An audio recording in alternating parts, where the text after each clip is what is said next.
Juga mengenai Ahok, saya baru tahu ternyata selama ini Ahok ini tidak pernah berkomunikasi secara langsung dengan Prabowo Subianto. Jadi hanya komunikasi secara tidak langsung gitu. Begitu ya. Tapi juga yang menarik Sakti, menanggapi hal ini, Jokowi sempat berkomentar dalam sebuah wawancaranya. Dia bilang, asik, berarti ini ada teman baru nih. Nah ini kita belum tahu maksud dari pernyataan Jokowi itu apa. Apakah nanti Ahok ini akan bergabung ke PDI Perjuangan gitu, atau apa teman Ataupun baru dengan partai lain begitu ya. Bisa jadi. Nah ini juga menarik untuk ditunggu dan kita tunggu pastinya ya. Pastinya. Jadi kita ke informasi selanjutnya, PPATK menyebut korupsi SDM dilakukan secara terstruktur dan sistematis. Ada beberapa nama yang belum ditetapkan menjadi tersangka, diantaranya berasal dari Senayan. Pusat Pelaporan dan Analisis Transaksi Keuangan mengendus keterlibatan anggota Dewan dalam korupsi yang menjerat mantan Menteri SDM Jero Wajik. Rabu siang, PPATK menyebut korupsi di SDM dilakukan berjemaah dan sistematis. Ada di kementerian, ada di DPR, ada di Badan SKK Migasnya ya. Ini sudah masif ini, terstruktur ya.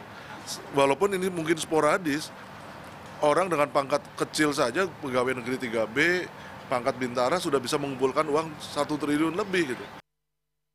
Komisi Energi di Senayan diduga ikut terciprat uang panas korupsi migas.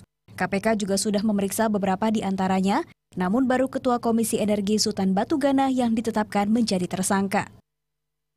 Indonesian Corruption Watch atau ICW berharap laporan hasil analisis atau LHA yang dibuat PPATK dapat dijadikan bukti untuk membongkar korupsi.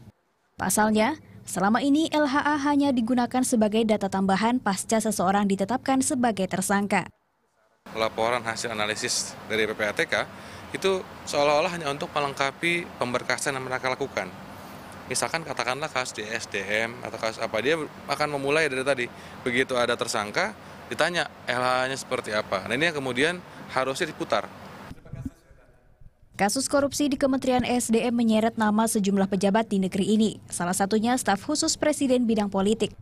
Namun ia berkukuh sama sekali tak terlibat licinnya suap migas.